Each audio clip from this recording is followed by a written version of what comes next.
Hello guys, কেমন আছো তোমরা সবাই? আমি খুবই ভালো আছি।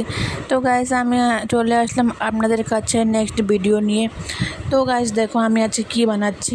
আমি এখানে পেঁয়াজ আর আলু কেটে নিয়েছি, আর একটু জিকা কেটে নিয়েছি এখানে। তো আর এখানে মশলা রেডি করে নিয়েছি। মশলাতে আমি কাঁচা লঙ্কা আর আদা আর রসুন একটু পেস্ট করে নিয়েছি। আর আমি এখানে তিনটে ডিম নিয়ে নিয়েছি। আমি এটাকে অমলেট করব। তো অমলেট করার জন্য আমি ডিমটাকে ফাটিয়ে একটু নুন দিয়ে মিক্স করে নিচ্ছি।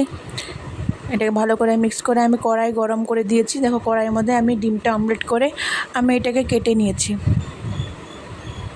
অমলেট করে আমি পিস পিস করে কেটে নিয়েছি। তারপর এখানে আলুগুলিকে আমি তেল গরম করে হলুদ আর নুন দিয়ে আলুগুলোকে ভালো করে ফ্রাই করে নিচ্ছি।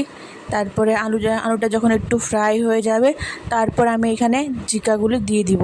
জিকাগুলি দিয়ে একটু নুন দিয়ে ভালো করে আমি জিকা আর আলুটাকে ফ্রাই করে নিব। জিকা আর আলুটা ফ্রাই হতে দেখো, আমি ডিমগুলিকে অমলেট করে আমি পিস পিস করে কেটে নিয়েছি। আর আমি গরম তেলের মধ্যে একটুখানি জিরা আর একটা এলাচি দিয়ে দিয়েছি। কাটা পেঁয়াজগুলি দিয়ে আমি এখন এটাকে ভালো করে মিক্স করে নিব। যত পর্যন্ত লাল না হোক তত পর্যন্ত আমি এটাকে মিক্স করে নিব। তারপর দেখো, আমি একটু ডাল ভিজিয়ে রেখেছিলাম, মসুর ডাল। ওটাকে আমি ধুয়ে ভালো মতন আমি এখানে দিয়ে দিচ্ছি। তারপর আমি এটাকে মিক্স করে একটু সময় ভেজে নিব। আমি ভালো করে এটাকে ভেজে নিব একটু সময়। তারপর দেখো, এখানে আমি যে মশলাটা যেটা রেডি করেছিলাম, মশলাটা আমি দিয়ে দিচ্ছি এখানে। মশলাটার সাথে ভালো করে ফ্রাই করে নিব। আমি মশলাটা কষায় নিব ভালো মতন। আর এখানে আমি একটুখানি জিরা গুঁড়ো দিয়েছিলাম, জিরার পাউডার। আর আমি অন্য কোনো মশলা দিইনি।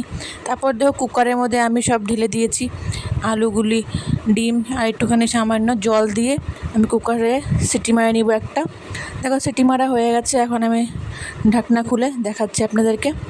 এখন আমি এখানে আর কিছু দিব না, এর ধনিয়া পাতা দিয়ে গরম গরম ভাতের সাথে খাবেন, খুবই ভালো লাগে। তো আমার ভিডিওটা কেমন লাগলো জানাবেন। ঠিক আছে, বাই। আবার দেখা হবে নেক্সট ভিডিওতে। ওকে গাইস, ভালো লাগলে কমেন্ট করবা। বাই।